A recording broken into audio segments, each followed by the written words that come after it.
সুপ্রিয় দর্শক, বাংলাদেশ টেলিভিশনের নিয়মিত আয়োজন ফ্যাসিবাদের দিনলিপি অনুষ্ঠানে আপনাদের সবাইকে স্বাগত জানাচ্ছি। আপনাদের সঙ্গে আছে আমি সাঈদ খান। আলোচনার জন্য আমার সঙ্গে আছেন বাংলাদেশ জাতীয়তাবাদী দল বিএনপির vice chairman doctor Asaduzzaman Ripon, আন্তর্জাতিক সম্পর্ক বিশ্লেষক সৈয়দ রিয়াদ হোসেন। শাসকরা যখন জনগণের মৌলিক অধিকার কেড়ে নেয় তখনই ঘটে গণবিপ্লব। 69, 90 এবং 24-এর অভ্যুত্থান তাই বলে। জার্মানির হিটলার, ইতালির মুসোলিনি, জাপানের হিদেকি তোজো, স্পেনের ফ্রান্সিসকো ফ্রাঙ্কো এবং বাংলাদেশের মুজিব ও হাসিনা তার প্রকৃষ্ট উদাহরণ। মানবজাতির ক্যালেন্ডারের পাতাকে রক্তাক্ত করা দেশ বিদেশের এই শাসকরা জেনে গেছে অত্যাচারের ফলাফল কী হয়।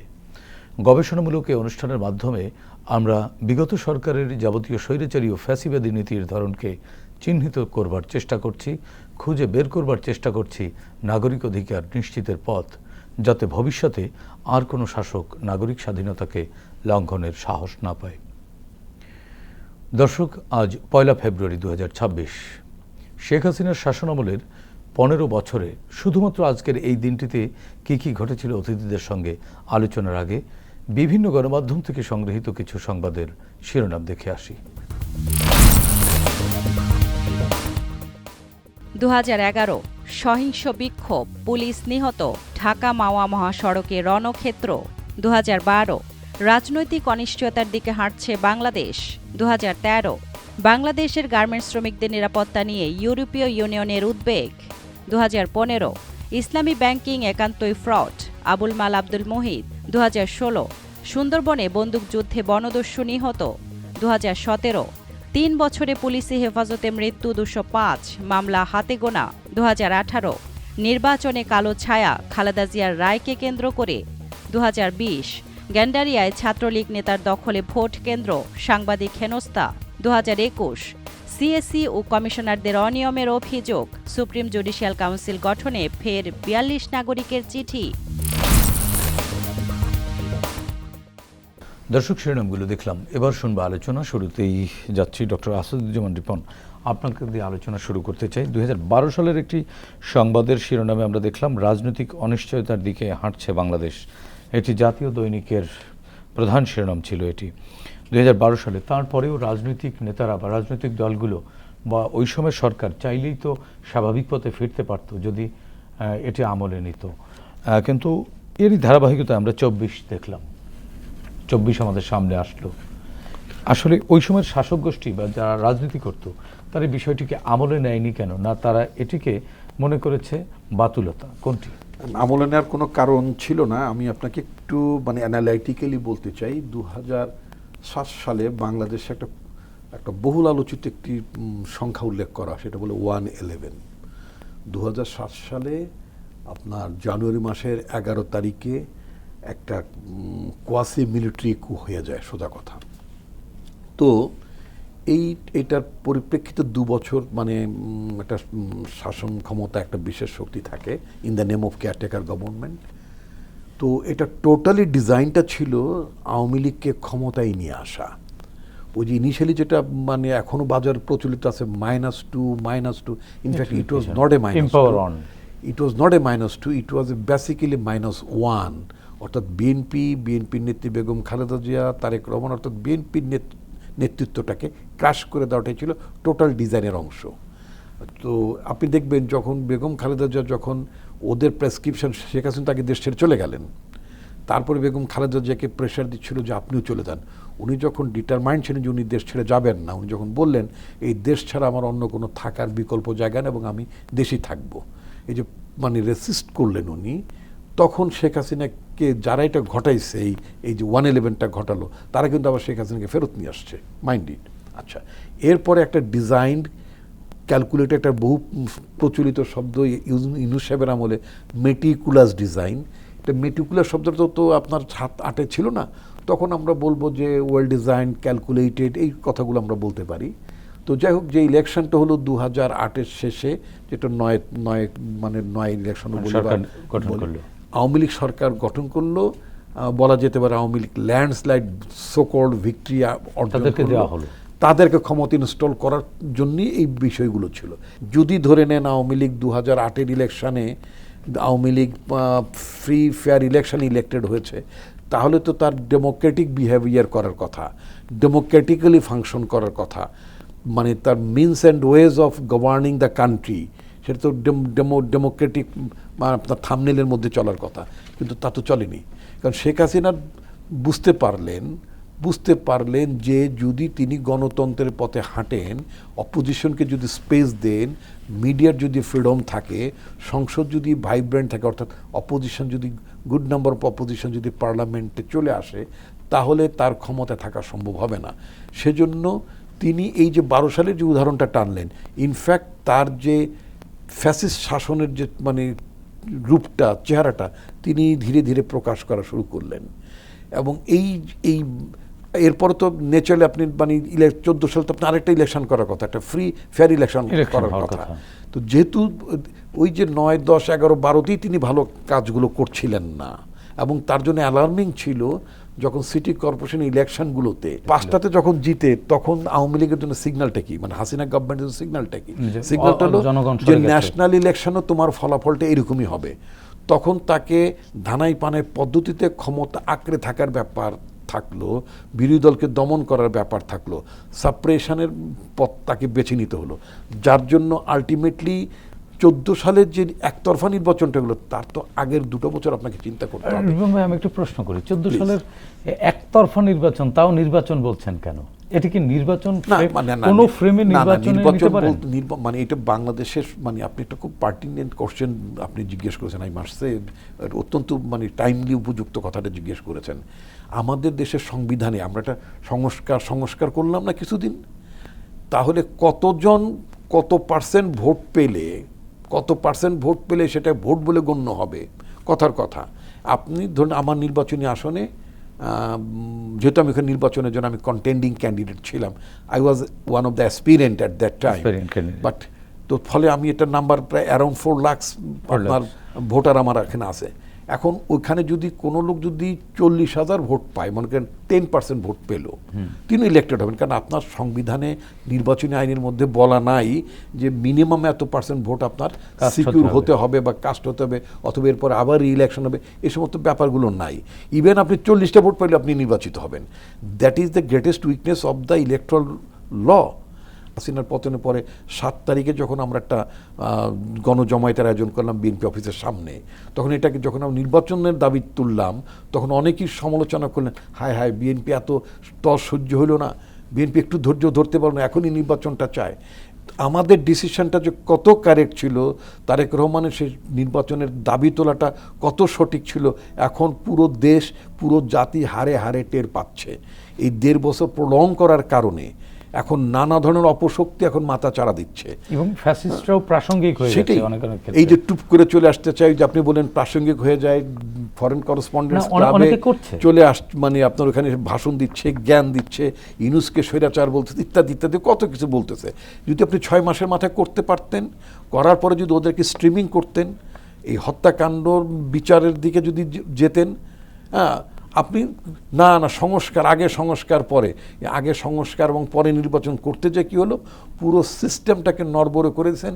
পুরো সিস্টেমটার মধ্যে ফ্যাসিবাদকে পুনর্বাসন, তাদের এলিমেন্টসটা তো পুনর্বাসিত অলরেডি হয়ে গেছে। আই মাস্ট সে, ইনফ্যাক্ট আপনি 5 আগস্টের পরবর্তী সময় কিন্তু তাদেরকে আউটও করা যায় না, কিন্তু করতে পারতেন আপনি করতে পারতেন, আপনি তা করেননি। আচ্ছা, তো ফলে এই যে 14, আপনি যেটা 14টাকে নির্বাচন বলবেন না কেন, ওরা তো ওই কথাটাই বলতো যে বিরোধী দল যদি নির্বাচনে অংশ না নেয় কেন। আমি তো I work for my party, particularly আমি ফরেন অ্যাফেয়ার্সে আমি তো কাজ করেছি, এবং আমি আমার পার্টির পক্ষে অ্যাট দ্যাট টাইম আমি পুরো ইউরোপে চষে বেরিয়েছি পার্টির পক্ষে কাজ করার জন্য। তো আমি খুব স্পেশালি অ্যাসাইন্ডই ছিলাম আমি এই কাজগুলো, ইভেন পার্টির ফরেন রিলেশনস কমিটি আমি মেম্বার সেক্রেটারিও দায়িত্ব পালন করেছি। তো আমি তো জানতাম বিষয়টা। ডিপ্লোম্যাটরা বলতেন ওয়েল, কারণ আওয়ামী লীগ একটা ন্যারেটিভ দিত, কি ন্যারেটিভ, তাদের বয়ানটা ছিল যে কথাটি তুলে ধরতে চায়, সেটা হচ্ছে কি যে অপোজিশন যদি পার্টিসিপেট না করে, তারা করে দেখতো নির্বাচন ফ্রি হয় কিনা। এখন তারা আসে নাই বলে তো আমাকে একতরফা করতে হয়েছে, এই কথাটাই তো হাসিনা গভর্নমেন্ট বলতে। তখন ডিপ্লোম্যাটরা বলতো যে তোমরা অংশ নিতা, তোমরা তো সিটি কর্পোরেশন মানে এতগুলো তো জিতেছিলে, তো তোমরা অংশগ্রহণ করলে তো সে আর এগুলো করতে পারতো না। বলা যেতে পারে ওটার কারণেই কিন্তু এই যে মানে একটা সমালোচনা ছিল, আমরা বলতাম দেখো, ওটার কারণে গিয়েছিল। আমরা বলতাম দেখো ও ক্যারেস্টিক্যালি সে এমনভাবে সে স্বৈরাচারী হয়ে উঠছিল, ফ্যাসিস্ট হয়ে উঠছিল তখন, এবং সে প্রশাসন আইন প্রক্রিয়ার সংস্থাকে এমনভাবে ব্যবহার করছিল, ইন এনি ওয়ে একটা ফ্রি ফেয়ার ইলেকশন তার কর্তৃত্বে, তার নেতৃত্বে সম্ভব ছিল না, কারণ তত্ত্বাবধায়ক ব্যবস্থা সে বাতিল করে দিয়েছে। তখন এই বিদেশিদের মুখ বন্ধ করার জন্য অথবা তাদেরকে একটা লেসন নেয়ার জন্য, মানে লেসন মানে শিক্ষা দেওয়ার জন্য না, মানে তারা তাদেরকে প্রমাণ করার জন্য, তারা একটা যাতে পাঠ পায় নির্বাচন অনুষ্ঠানের মধ্যে, তারা তো একটা পাঠ পাবে, মানে পাঠ অর্থে বলছি, শিক্ষা না পাঠ। তো সেই পাঠটার জন্য আমরা নির্বাচনে অংশ নিলাম, by knowing the fact what will happen. এবং এই নির্বাচনে যদি বিএনপি সেদিন অংশ না নিত, এই যে ঐতিহাসিকভাবে সারা পৃথিবীতে একটি দেশে দিনের ভোট রাতে হয়, এইটার যে কালিমাটা শেখ হাসিনার ললাটে নিজে লেপে দিয়েছিলেন, সেটা থেকে তো তিনি আর মাপ পাবেন না। যদি 18 ইলেকশনটা তো তার ললাটে মানে লেপে গেছে, দিনের ভোট রাতে হয়, আমি শব্দটা ওইটা যদি ইনফ্যাক্ট দু একজন ডিপ্লোম্যাট এভাবে বলেছিলেন যে রাতে ভোট হয় এটি তার জানা ছিল না। এক্স্যাক্টলি জাপানের রাইট, এবং তার জন্য মানে তাকে ডেকে মানে ভর্ৎসনা করা হলো। আচ্ছা, এখন আপনি দেখেন যে এই যে এখন সংস্কার হয়ে গেল না, মানে অনেকগুলো সংস্কার হলো, আমরা তো এই জায়গাগুলোকে অ্যাড্রেস করতে পারতাম, আমরা তো বলতে পারতাম, মানে এই যে এখন গণভোট হবে, এটার মধ্যে তো এটাও তো থাকতে পারতো, কথার কথা কি থাকতে পারতো, যে মিনিমাম এত পার্সেন্ট টোটাল ভোটারের একটা ন্যূনতম এত অংশ যদি ভোট না দেয়, তাহলে সেখানে ওখানকার জনগণ রিপ্রেজেন্টেড না ইন পার্লামেন্ট, অর্থাৎ people are not represented in the parliament without having a certain percentage of the votes. এটা আমরা উল্লেখ করতে পারিনি। কেন করতে পারলাম না? আমি মানে এটি একটি দুর্বলতা থেকেই গেল। দুর্বলতা না, একটা ভয়াবহ দুর্বলতা থেকে গেল। আপনি শুধু একটা কারেকশন করলো কি, যদি আপনার কোনো আসন যদি না থাকে, অনলি একটা কারেকশন আসছে, যদি কোনো আসনে যদি প্রার্থী না থাকে, সিঙ্গেল ক্যান্ডিডেট যদি থাকে, সেক্ষেত্রে ভোটার নো করতে পারে। সাথে সৈয়দ রিয়াদ হোসেন, ওনার কাছ থেকে একই বিষয়ে একটু শুনতে চাচ্ছি। Politics is always argumentative, right? তর্ক বিতর্কর ভিতর দিয়ে হবে। আপনি একটা প্রশ্ন করেছিলেন, তো আপনার জন্য ইংরেজি শব্দটা দেই, আমরা বলি ইলেকশন, ইলেক্ট, হ্যাঁ, ইলেক্ট। 2014 তো হচ্ছিল সিলেক্ট, রাইট? তো সিলেকশনের ইলেকশন, কিছু কিছু জায়গায় তো তারা নির্বাচন দেখিয়েছে, যেমন বেশ কয়েকটি রাজনৈতিক দল বিভিন্ন নামে ছিল, কিন্তু মূলত যারা মানে রাজনীতিতে অ্যাক্ট করে। আপনার তর্কটাতে আমি আসি। আপনি এইমাত্র যে জিনিসটা বললেন, আজকে এখন খেয়াল করে দেখবেন যে আওয়ামী লীগ একটা বয়ান দিচ্ছে যে তাদের 33% একটা ভোটার বেস আছে। তো সেই সময় যদি আমরা যে যুক্তি তর্কে ধরি, তো ধরলাম যে এখন কিভাবে ভাগাভাগি হচ্ছে, যে 33% হচ্ছে ইসলামিক একটা ভোট আছে, একটা ব্যাংক আছে বিএনপির ব্যাংক, একটা আওয়ামী লীগের ব্যাংক, আর একটা হচ্ছে নিউট্রাল, তাই না?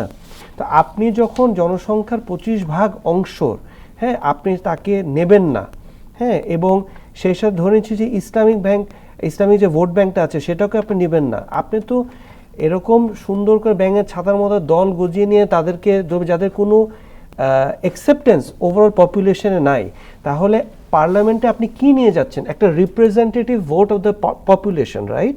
সেটার উপরে ভিত্তি করে তো আপনি আইন নিয়ম কানুন তৈরি করবেন, যেন মানুষের যে চাহিদা, মানুষের যে ইচ্ছাটা সংসদে প্রকাশ পায়।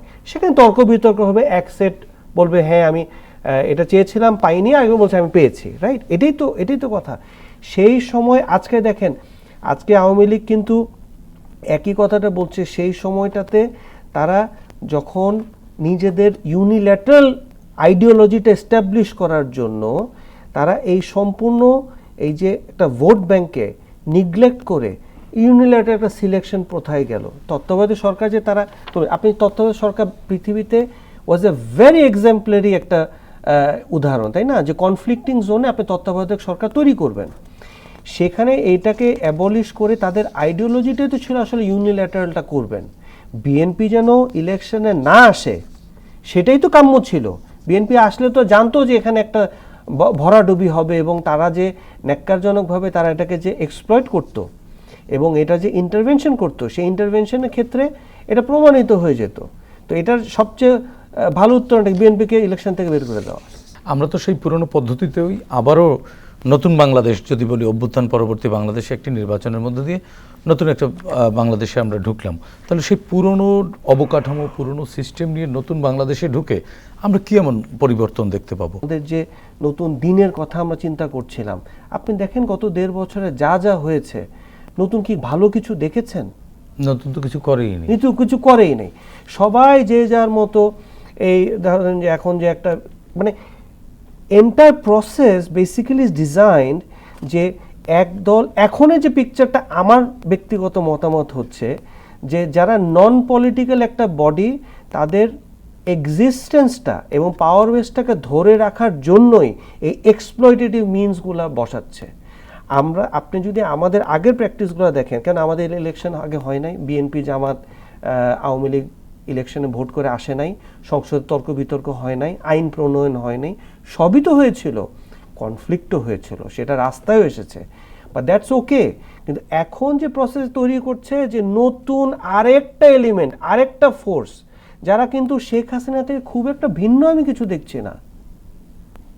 তাদের তো আসলে কোনো রিপ্রেজেন্টেটিভ ভোট নাই। সেই রিপ্রেজেন্টেটিভ ভোট যারা মাঠে থাকে, যারা রাজনীতি করে, তাদের সাথে সাধারণ মানুষের একটা সম্পর্ক, একটা মিথস্ক্রিয়া থাকে, হয়, তাদের এলিমেন্ট, এবং সেটাই তো তারা রিপ্রেজেন্ট করতে চায়। এখন আপনি একটা জিনিস মনে করলেন, এখন আপনার ইলেকট্রাল সিটে গিয়ে দেখলেন আপনার সাথে কিন্তু আপনার লোকজন একমত না, আপনি মনে করেন যে আপনি আপনার মত নিয়ে ওখানে পার্লামেন্টে গিয়ে বলতে পারবেন, আপনার ওরা থাকতে দেবে? আপনাকে তো তাদের, আপনি যতই পছন্দ করেন তাদেরটাকে আপনাকে মানতে হবে, কারণ জানেন যে তাদেরটা যদি না মানেন আপনি নেক্সট টাইম ইলেক্টেড হবেন না। সো ইন এফেক্ট কি হচ্ছে যে আপনার সাথে তাদের কনফ্লিক্ট হইলো, তাদেরটাই কিন্তু মুখ্য, মানুষেরটাই কিন্তু মুখ্য। কিন্তু আপনি যদি এখন আমি বলি আমিই সঠিক, তাহলে এটা তো ডেমোক্রেসি হলো না। জি, রিপন ভাই, আপনার কাছ থেকে আরেকটি বিষয় জানতে চাচ্ছি, যে সেটি হচ্ছে যে বাংলাদেশের যে প্রচলিত সিস্টেম বা যে আইন বা অর্গানোগ্রামের যে ডিজাইন, এই ডিজাইনে আসলে আমরা খুব বেশি পরিবর্তন করে তো আর এই 12 তারিখের নির্বাচন করছি না। পুরনো সিস্টেমেই, অলমোস্ট পুরনো সিস্টেমেই, এই সিস্টেমে আসলে যে কোনো শাসকের তো ফ্যাসিস্ট হবার অবারিত সুযোগ থেকে যায়। পরবর্তী সরকারের চেহারাটা কেমন দেখবে? আওয়ামী লীগ একটা ধারণা এস্টাবলিশ করতে চায় যে তাদের একটা রিজার্ভ ভোট আছে, রিজার্ভ ভোট আছে, রিজার্ভ কিন্তু বুদ্ধিজীবীরাও নানানভাবে বলে, ফেরি মানে করছেন। এটা মানে বুদ্ধিজীবী শব্দটার সাথে আমার একটু ভিন্ন, আমি এজন্যই বলছি ফেরি করছেন, ব্যাখ্যা আছে। কারণ হচ্ছে যে একজন কামার কুমোর, তাকেও আমি বুদ্ধিজীবী বলি। কেন? তিনি তার বুদ্ধি এবং কৌশল দিয়ে তার জীবিকা নির্বাহ করেন। আচ্ছা আচ্ছা, সোজা কথা। বলতে নির্বোধ মানুষ তো আর জীবিকা নির্বাহ করতে পারে না। আপনার গাড়িটার মনে করেন পেছনে ব্যাকলাইটটা ভেঙে গেছে, আপনি স্কাটন এলাকায় দেখবেন যে ওই ব্যাকলাইটের ওই যে ঝালাই ঠালাই করে যে সুন্দর করে রিপেয়ার করে দেয়। এটা যদি এখন আপনি আমাকে বলেন যে তুমি এটা রিপেয়ার করে এটা ফিক্স করে, আই ক্যানট, বাট এটা সে পারে। সুতরাং তার কৌশল, তার মেধা, তার সে যোগ্যতা তাকে তার রেসপেক্টিভ জায়গাতে ওটা নেয়। একজন বিশ্ববিদ্যালয়ের শিক্ষক, তিনি সার্টেন ইস্যুতে তিনি পড়াশোনা করেছেন, উচ্চশিক্ষা নিয়েছেন, তিনি পড়ান। তো তিনি শুধু বুদ্ধিজীবী, মানে তিনি বুদ্ধির আকর, এটা মনে করার কোনো কারণ নাই। বাকিরা ব্যাকুলজীবী না, সবাই বুদ্ধিজীবী, সবাই বুদ্ধি ব্যবহার করে জীবিকা নির্বাহ করে, বুদ্ধিবৃত্তিকে প্রয়োগ করিয়ে জীবিকা নির্বাহ করে। সুতরাং আর বাকিরা কেউ ব্যাকুলজীবী বলে মনে করি না আমি। সবাই বুদ্ধিজীবী। তো আমি তো যদি সার্কাস্টিক্যালি আমি কথাটা বললাম, বাট আমি যেটা বলতে চাই যে এই যে অনেকে বলেন যে আওয়ামী লীগের একটা রিজার্ভ ভোট আছে, আমি তাদেরকে মনে করিয়ে দিতে চাই, আমি যদি একটু প্রবীণ শ্রেণীর লোক হয়ে থাকেন তাদের উদ্দেশ্যে বলতে চাই, আর নবীনদের জানার জন্য বলতে চাই। কি সেটা? পাকিস্তান রাষ্ট্রটা যখন প্রতিষ্ঠিত হয়, তখন তো পাকিস্তান মুসলিম লীগ বলে একটা দল ছিল, অন্য কোনো পপুলার কোনো political party at that time ছিল না। তাহলে সে মুসলিম লীগের যে মানে ফিলসফি, বক্তব্য, দাবি, তাদের প্রত্যাশা জনগণকে নিয়ে বা পাকিস্তান রাষ্ট্র প্রতিষ্ঠার ব্যাপারে যে ধ্যান ধারণা, এটাকে তখন সমর্থন করেছে ওই সময়, এ তো কোনো সন্দেহ নাই না। তাহলে ওই সময় মেজরিটি পিপল, এবং আপনি জানেন যে এই যে বঙ্গভাগ হলো, বঙ্গভাগের ব্যাপারে তো ভোটাভুটি হয়েছে, পাকিস্তান ইন্ডিয়া সৃষ্টির জন্য তো একটা ভোটাভুটি ছিল। তো সেখানে এই বঙ্গের লোকেরা বরং বেশি তারা পৃথক রাষ্ট্র চায়, এই বঙ্গের লোকেরা এই বঙ্গে লোকেরা পৃথক রাষ্ট্র চায় সেই মর্মে বেশি ভোট দিয়েছে, কিন্তু পাকিস্তান মানে অর্থাৎ ওই পশ্চিম পাকিস্তান উর্দুওয়ালাদের চেয়ে বাংলাওয়ালারা বেশি ভোট দিয়েছে। এই কথাটা আমি বলতে চাই। কাদের আহ্বানে? মুসলিম লীগের আহ্বানে at that time, because Muslim League was A party. Dhaka সৃষ্টি মুসলিম লীগ ওয়াজ এ পার্টি অ্যাট দ্যাট টাইম। তো মুসলিম লীগের তো ভোট ব্যাংক ছিল অ্যাট দ্যাট টাইম, কিন্তু মুসলিম লীগের ভুল পলিসির কারণে উইদিন 7 years 47 সালের যেই মুসলিম লীগের নেতৃত্বে পাকিস্তান নামক রাষ্ট্রটি প্রতিষ্ঠিত হলো, ইভেন উইদিন 5 years 52 সালে এটা বিশাল মানে পলিসি ইস্যুতে বাংলা ভাষা নিয়ে বিশাল আন্দোলন নাড়াচড়া করে দিল পাকিস্তান সরকারের ভিত্তিকে। 54 সালে ইলেকশন হলো, 54-এ ভরাডুবি, মুসলিম লীগের আসন নাই, সিট নাই। কোথায় গেল রিজার্ভ ভোট? 47 মানে পোস্ট 47 রিজার্ভ ভোট গেল কোথায়? Due to wrong policy, when you goes against the people, when you go because Muslim League went against the spirit of the people or aspiration of the people, vote চলে গেছে। when you go against the expectation of the people, আপনার vote কমে যাবে। আপনি দেখেন 54 সালে ভরাডুবি, 70 তো নির্বাচন হয়েছে এবং সেটা ফ্রি ফেয়ার হয়েছে। সে 70 নির্বাচনটা কন্ডাক্ট করেছে বিএনপির এক সময়ের চেয়ারম্যান, প্রেসিডেন্ট জিয়াউর রহমানের শাহাদত বরণের পরে যিনি বিএনপির মানে হাল ধরেন, বিএনপির চেয়ারম্যান হন জাস্টিস আব্দুল সাত্তার, পরবর্তীতে প্রেসিডেন্ট হয়েছিলেন। এরশাদ যাকে উচ্ছেদ করে ক্ষমতা দখল করেছিলেন 82 সালের 24 মার্চে। Justice Sattar at that time 70 নির্বাচনে he was the chief election commissioner of Pakistan. তার নেতৃত্বে বিচারপতি আব্দুল সাত্তার, বিএনপির সাবেক চেয়ারম্যান বিচারপতি আব্দুল সাত্তারের নেতৃত্বাধীন নির্বাচন কমিশনের মানে পরিচালনার ভোটে আওয়ামী লীগ ল্যান্ডস্লাইড ভিক্টরি পায়। তো রিগিং তো ছিল না। তাহলে মুসলিম লীগ কত 2টা একটা আসন ছাড়া এন্টার দিয়ে দেন পুরো পাকিস্তানে ভরাডুবি। তাহলে রিজার্ভ ভোটটা গেল কোথায়? রিজার্ভ ভোট একই অবস্থা, একই অবস্থা গন। ওই বুদ্ধি, আপনি যাদের বুদ্ধিজীবী বলেন, ওই বুদ্ধিজীবীদের উদ্দেশ্যে বলতে চাই, পলিসি ভুল হলে, জনগণের বিপক্ষে দাঁড়ালে রিজার্ভ ভোট হাওয়াই মিঠাই হয়ে যায়, রিজার্ভ থাকে না। আচ্ছা, এটা সবার বেলায়, এটা সামনে এটা সবার বেলায়, এটা সবার বেলায় প্রযোজ্য। এইটি হচ্ছে তত্ত্ব এবং প্রমাণিত তত্ত্ব। একইভাবে আওয়ামী লীগ এখনো যেই সুখে গাঁজা টানছে, নেশা সেবন করছেন যেই সুখে, কি সেটা? যে তাদের তো রিজার্ভ ভোট আছে, তারা না করে দেবে। আমি না করে দেবো, ভাবটা হচ্ছে আমি না করে দেবো, তোমরা মানে না ভোটের না, হা ভোটের হা না দিয়ে না দিয়ে দিবা, বললেই হলো। তুমি এতজন মানুষকে মেরেছো, তুমি 124টা শিশুকে মেরেছো, 124টা শিশুর মায়ের কোল খালি করেছো, 1400 মানুষকে তুমি নির্বিচার হত্যা করেছো অনলি 36 দিনে, 20,000-এর মতো মানুষকে তুমি পঙ্গু করেছো। এর মধ্যে মানে আমি তো নিজে চক্ষু বিজ্ঞান হাসপাতালে আমি গিয়েছি, আমি সেখানে আমি দেখেছি যে চোখ হারানো মানুষের কি আর্তি। এই লোকগুলা কখনো চোখ ফিরে পাবে? কারোর 2 চোখ গিয়েছে, কারোর 1 চোখ গিয়েছে, মাথার মধ্যে ছররা গুলি বহন করছে, ব্যথায় মানে পোকাচ্ছে। তো এই যে মানুষের কাতরানো, তারপরে তারা কি আপনার আমার স্বজন না? ব্যাংকগুলোকে আপনি ফোকলা করে দিলেন, ছোট করতে হবে, ব্যাংকগুলোকে আপনি ফোকলা করে দিলেন। কয়েকটা 7টা ব্যাংক পৃথিবীর ইতিহাসে এক ব্যক্তিকে 7টা ব্যাংকের মালিকানা দিয়েছে কোন সরকার, এবং 7টি ব্যাংকই তিনি শেষ করেছেন। এবং সেই 7টি, এবং দুর্ভাগ্যজনকভাবে 7টি ব্যাংক আমার বাসার খুব নিকটে একটি ব্যাংক, অন্যতম একটি ব্যাংক, নামটা বলছি না। তো আমি ওইখানে আমার পত্রিকার অ্যাকাউন্টে সেখানে ছিল। এমনিতে আমি গরিব মানুষ, আমার ছোট একটা পত্রিকা, আমার পত্রিকার পুরো অ্যাকাউন্টে ব্লক হয়ে গেছে means they cannot give me money, তারা টাকা দিতে পারছে না। I cannot pay my people, আমি আমার স্টাফদের বেতন দিতে পারছি না। ভেরি ইন্টারেস্টিং, মানে আনফরচুনেট। মানে টাকা আছে, তাহলে কিন্তু ব্যাংক টাকা নাই তো, মানে আপনার টাকা আছে, ব্যাংক আপনাকে, আপনার একটা ফিগার আছে, আমার একটা ফিগার আছে, বাট সেটা আপনি they can't pay me. S আলমকে আপনি 7টা ব্যাংকের মালিক করে দিয়েছেন, 7 মিনিটের মাথায় 7টা ব্যাংকের সমস্ত মালিকদেরকে ডিজিএফআই দিয়ে ডেকেছেন, কম্পেলড করেছেন, উল্টো পিঠে সাইন করে মালিকানা বদলে দিয়েছেন। এটার নাম তো মাফিয়া সরকার ছিল। একটা মাফিয়া গভর্নমেন্ট থাকলে তারা they can do only this type of thing. আমাদের শেষ করতে হবে। ভবিষ্যতেও তো এরকম করবার সুযোগ আছে, যদি তারা শিক্ষা না নেয়, ভবিষ্যৎ সরকারও তো একই পথে হাঁটবে। দেখেন, আমি আপনাকে একটা বলি কি, আমি রাজনীতির ছাত্র হিসেবে 69-এর গণঅভ্যুত্থান, 75 সালের 7ই নভেম্বরের সিপাহী জনতার গণঅভ্যুত্থান, 90-এর গণঅভ্যুত্থান, 24-এর গণঅভ্যুত্থান কেন হয়?